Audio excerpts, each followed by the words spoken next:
200 000 francs CFA, c'est pas juste un chiffre. Pour beaucoup, c'est le salaire. Ça correspond au salaire moyen d'un Ivoirien aujourd'hui. C'est la barre psychologique qui sépare ceux qui galèrent avec le SMIC de ceux qui commencent à respirer un peu. Mais bon, mal géré, ça disparaît aussi vite qu'un crédit internet. Voyons comment quelqu'un qui gagne 200 000 francs CFA par mois peut gérer selon qu'il vive seul ou qu'il vive encore en famille. Cas numéro 1, tu vis encore en famille. Pour moi, c'est l'idéal avec cette somme-là. C'est le mieux que tu puisses faire. Comment est-ce que tu vas gérer cet argent? 40% doivent aller dans ton épargne et dans tes projets. C'est le moment d'investir pour préparer ton avenir. 30%, c'est pour la maison. C'est pas parce que tu vis en famille que tu vas pas aider. Donc, participe aux charges. Tu enlèves 30%, ça va aider à gérer quelques trucs à la maison, quelques trucs que tu peux prendre en charge. Ça te permet de te responsabiliser et ça te prépare aussi pour demain. Enfin, 30% pour toi-même. Donc, pour tes loisirs, pour tes déplacements, pour tes petits trucs, tes petits quiches. Et résultat, tu aides un peu à la maison, tu te fais un petit peu plaisir et surtout, tu prépares ton avenir. Le plus important. Deuxième cas de figure, tu vis seul. Bon, tu vis seul là même. Normalement, 200 000 là, tu donnes ton colocation ou bien. Bon, tu vis seul. Qu'est-ce que tu fais? 40% pour tes charges fixes. Donc, quand tu prends le loyer, l'électricité,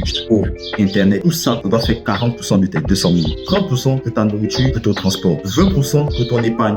Ça, tu peux pas enlever ça. Faut toujours que tu épargnes. 20% donc, tu mets ça sur le côté. 10% pour tes loisirs. Normalement, même, tu dois pas t'amuser. Tu as 200 000, c'est le moment où tu as de t'amuser. Bon, le week-end, tu peux sortir un peu pour la petite glace. Mais bon, faut remettre 10% là même pour aller épargner ou bien pour aller faire quelque chose. Tu as t'amuser après. Voilà, c'est ce que je pouvais partager. Dites-moi vous, comment est-ce que vous gérez cet argent en commentaire? Et surtout, n'oubliez pas, l'important, c'est pas de garder ou bien c'est pas de gérer. C'est de pouvoir fructifier. Donc, un side hustle, un business, un petit truc, pouvoir compléter vos revenus, c'est le plus important. Parce que pour bâtir votre futur, il vous faut de solides entrées et une discipline financière rigoureuse. Allez.